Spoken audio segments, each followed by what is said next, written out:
Kowie River in Port Alfred was once again the venue for the South African University's boat race. 28-man crews from varsities around the country gathered to test their strength, endurance and rowing skills against one another.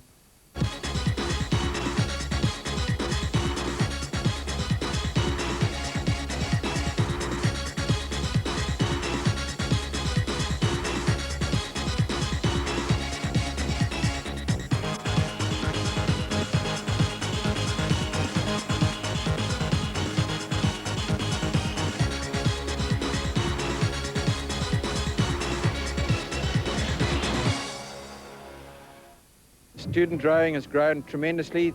This is obviously a unique event in South Africa, modelled on the Oxford-Cambridge boat race. The students train for months for this. It's a special event for them, and what's great is that many of the parents come down and the old oarsmen come down, and it's a growing tradition. I think university is definitely the heart of South African rowing, as we've seen today with so many supporters coming down, especially Rhodes University students. And the standard of rowing here is very high. The university's boat race is the culmination of demanding training schedules and many sacrifices, both academic and social, and on a rowing scale draws parallels to the world-renowned Oxford-Cambridge. And what better endorsement than that of 85-year-old rowing fanatic Ernest Gearing, who was still rowing up until last year. We were looking at the RAU boat this afternoon, and to think that, 3 years ago they weren't even here. They weren't rowing at all. Their boat, their senior 8, is performing remarkably well, and the training and dedication they must have put in to achieve that standard in that time must be enormous, and it promises well for South African rowing generally. I think the Oxford-Cambridge is on a world scale. The support it has, it's one of the biggest events on the sporting calendar, which is amazing. But the standard of the rowing here is definitely up there with the Oxford-Cambridge. We had the Cambridge crew coming rowing last year and actually raced one of our national crews and got beaten quite convincingly. So I think we are getting up there, and the support's definitely coming into it with boat race, as you can see today with the amount of people coming down to support.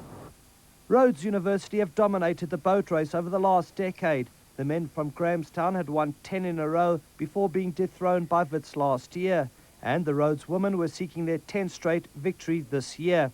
But there was to be a changing of the guard. The women's final was contested between Rhodes and the University of Cape Town. It was a titanic battle from the outset, and the race had to be restarted after both crews broke blades early on. The UCT crew got the upper hand after the Rhodes 8 were penalised for the clash of blades, and it was a lead they would never relinquish as they went on to win quite comfortably. I think it's really cool to come from America and experience something like this.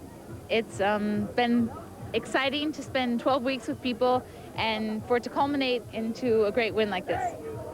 The men's A final was also between Rhodes and the University of Cape Town, and like the women's race, it was a battle royale, with the umpire and coxers having a busy time.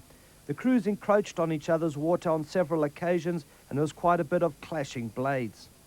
UCT grabbed the lead early on, and despite a determined comeback from Rhodes, which saw them close to within half a boat length, the Cape Town crew managed to hold on for victory. And without breaking the tradition, the winning cox was given a cold shower. That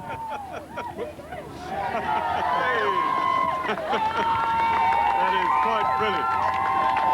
Hey, 3 out of 4. This means a lot to all of us. From winning the B8 last year, we decided that this year was going to try and this was going to be our race. And it's been a slog from being a sort of building year to at last being able to win boat race. And yeah, we've taken a lot of poundings, a lot of criticism, and it's all come through in the end. And yeah, to put in a lot of effort and to succeed is just one of the best things that's ever happened to me.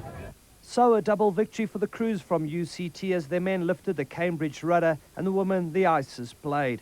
But more importantly, the boat race is an exhibition of the rowing talent in South Africa, and here we are very rich.